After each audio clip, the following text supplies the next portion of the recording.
Welcome back, everyone. Ghana orders foreigners to exit gold market by April the 30th. A new government body said on Monday, as the West African country looks to streamline gold purchases from small-scale miners, increase earnings, and reduce smuggling, Africa's leading gold producer is shifting away from a system in which local and foreign companies with export license can buy and export golds from artisanal or small-scale mining. And this is to help Ghana manage a lot of the discrepancy. There's a lot of illegal gold mining happening in Ghana. The way the business is conducted is simply not correct. And I do believe that majority of the gold that is mined in Ghana is actually shipped abroad rather than being kept in the country. You imagine this, you have an economy. Most countries are wanting to buy gold. They're not looking to sell their gold. Some countries have natural gas, some countries have irons. Some countries have oil, whatever they have, they're exporting that because they realize they can't eat it. While I understand you can't eat gold either, gold is the one thing that countries are buying not to use, but to preserve. No one buys natural gas to preserve, they buy it to use. No one buys oil to preserve, they buy it to use in their cars. So when you look at certain Middle Eastern countries, they're buying up a lot of gold. Some they're acquiring illegally. When you look at European countries, they're storing up their gold. America is stocking up their golds.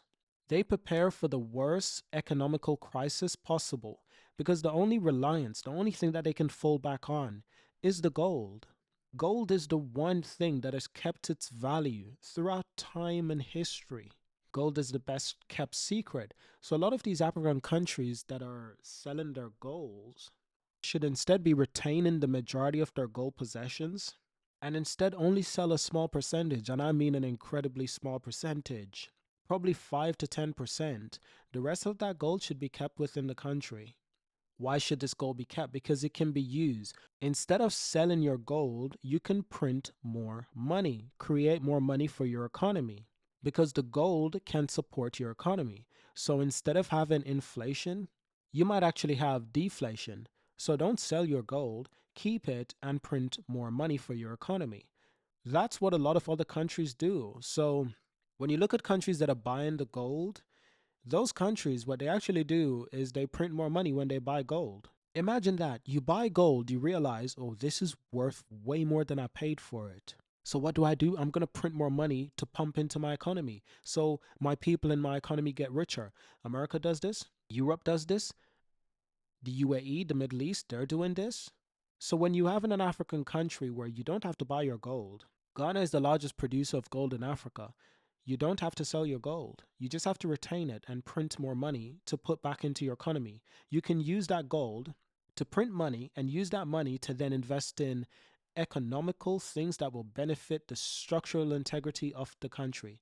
Roads, public health care, public services, schools. You can invest in infrastructure projects, trains. You can invest more in STEMs, science, technology, engineering, and math. And this is what we're starting to see the Sahel states are starting to do. Places like Burkina Faso, Mali, Niger, they realize what European countries have been doing for decades to get rich. They get the most valuable commodities, and instead of just selling it or giving it away, they retain it, such as gold. And some of the time they obtain this gold illegally. They get these things, and then because they have more worth in their economy, they have more wealth, then they can print it in paper to reflect the actual gold they will keep in their vaults. They will then use that money to invest in some infrastructure that will have a benefit either in 5, 10, 20 years. Some invest in schools, some invest in jobs, job creation, job generators. And it's no secret, Africa needs a lot of infrastructure investment. So places like the Congo, why are they being misled to give away their most precious and most valuable resources? Instead, a lot of these resources should be kept. Look at places like Botswana. Botswana still sells their diamonds. This is somehow wrong in my belief. Why is this wrong? Well, it's similar to gold. You can keep that diamond and print more money to then reinvest back in your economy. So instead of selling your precious diamond, take that money, invest it into other businesses that can generate additional funds. What kind of businesses generate additional funds? All forms. There's the manufacturing sector, there's technology, there's medicine that generates a lot of funds, there's software and engineering. There's so many things you can invest in that will generate funds for the country, for the economics, for the ecosystem, for the environment, for the people. Education and job creation is everything. But when you sell your diamond, when you sell your gold, all you're getting in return is money. And money is only valuable temporarily because once you spend it, you can't get it back unless you invest it wisely. What European countries do instead, they use debt, they use loans. Why do they do this? Because they can keep their gold, they can keep their diamond, print more money, invest it into economical infrastructure, and if they can't repay their own loans that they've taken out, they can write it off like it was never there. They can write it off like it was never there. America has up to 3 trillion in debt. They can write it off whenever they want. Why can't they do this? Because the American money is backed by the American money. Pretty much all funds are backed by the American dollar. And the American dollar is no longer supported by the gold standard, at least on paper, legally. But behind the scenes, everything is still supported by gold and diamond, rare earth mineral, rare earth wealth, iron, copper, oil. A lot of these things are still supporting our economy in the world, as much as we pretend like it isn't. So when you can produce more minerals and more rare earth materials, you can print more money. African countries must learn this. But of course, a lot of African countries cannot figure this out. Not because they don't understand it, but because in order to decide to act, they must do what the Sahel states are doing. The Sahel states have figured this out, and they're now creating their own currency. Rumors have it that the Sahel states are creating their own currency. This is more than just a rumor. This is a fact. They are creating their own currency. And this currency will be much more controlled by the people of the Sahel. While you look at the currency that the rest of West Africa is using, it is not controlled by Africans. The CFA franc controls a lot of Africa's currency. When you look at Nigeria, they have the naira. Ghana has a different currency, but there's still a lot of manipulation. And something that African countries must learn, Zimbabwe had to learn this the hard way. Just printing money is not the sole solution. When you print more money and you give it away, it doesn't help the people. No one gets richer because they don't know how to manage it. Instead of printing more money and giving it to the people, you need to print not too much, but enough to invest in infrastructure, things that people require: healthcare, schools, universities, job creations, things that will benefit the economics, instead of just printing money to give to people, either the majority or just few people. The Sahel states are becoming a model of success for Africans and for West Africa. The Sahel states are becoming a model for success, particularly for West Africa. As they reshape their alliance, they reshape to become one country, to become one uniform kingdom. That's what the Sahel states are. They're a group of kingdoms that have decided to join force together. The United Kingdom of the Sahel states. That is what they're becoming.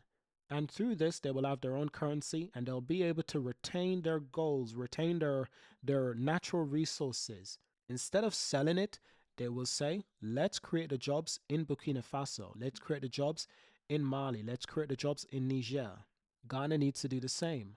All African countries need to be doing the same, to be honest. But you can see Ghana is still taking some time to figure that one out. But slowly but surely, they want to take full control of their gold producing in their country. And this is something they should have captured under control a long time ago. Do not tell me they don't have the power and the manpower and the force to control what's happening in their countries within their own borders. Of course they do. But when there's too much corruption, too much greedy ones, too many snakes in the grass, pretending that they want to do good for the people, but instead they only do good for their pockets, well, things run amok. Things goes wrong. So Ghana gold export grew by 53.2% in 2024 to $11.6 billion. Imagine if they kept that gold.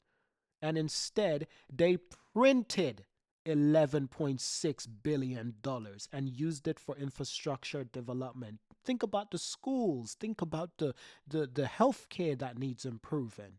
That's all they have to do is to keep their worth and print money. But you can't just print money and think that's going to solve everything. No, no, no. The money that's being printed has to be put and invested in something that will yield results, such as infrastructure development that will benefit the people, and the people will benefit the economy, because if you help the people will help the economy to grow. If you help the people to educate the people and help the people to grow, they will in turn reinvest back into the economy. That's how it works. That's why Switzerland is rich. That's why Norway is rich. That's why Sweden is rich. That's why a lot of European countries are rich, because they understand that even though they have very few natural resources, the ability to print money and to invest it into infrastructure development is very important to them, and that's what they do.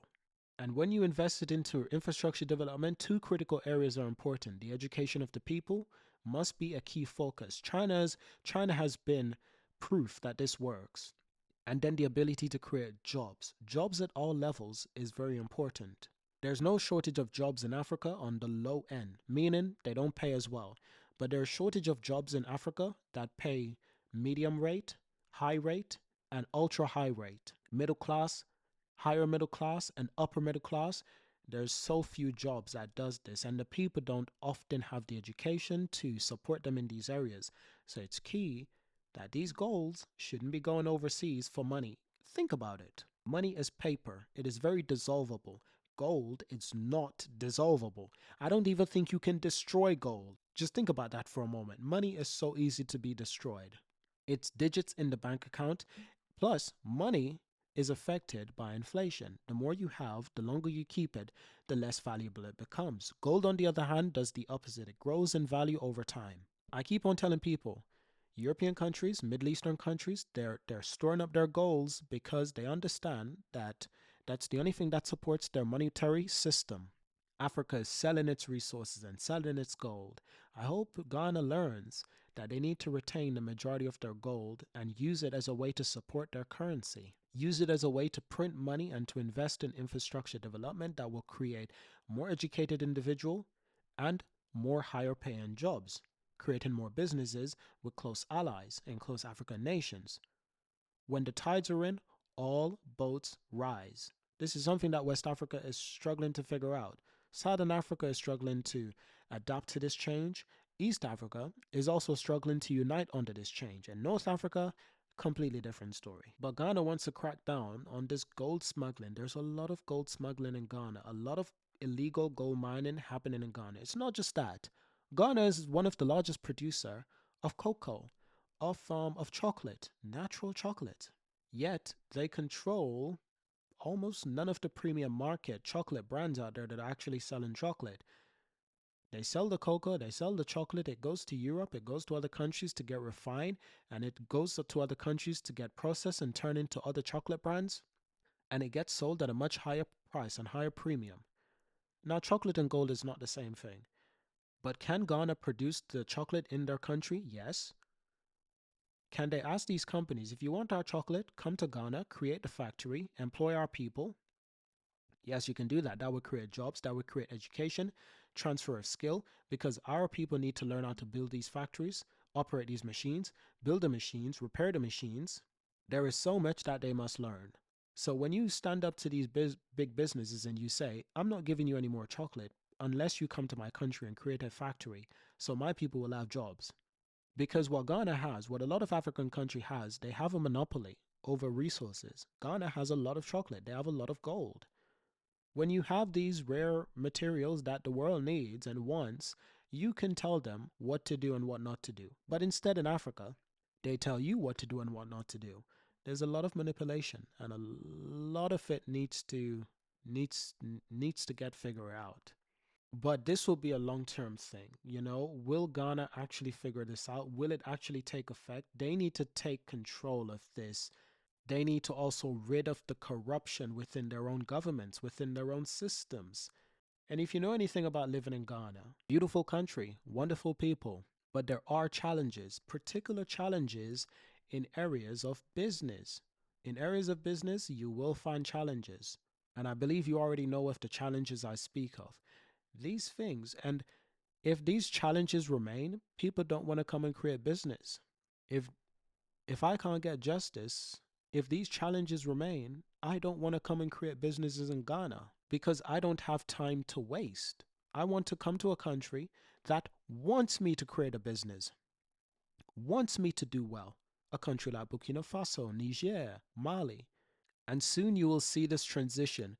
More entrepreneurs will go to the Sahel states for business because they are more trustworthy, because their system is being, they're having strong reform in their system, strict laws to protect everyone. So the Sahel states are becoming a model of success of what the rest of Africa needs to follow.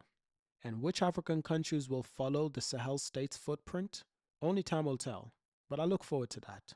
Thank you for watching. Hope you enjoyed my explanation of this. Subscribe to see more videos like this, and I will see you in our next video. Peace.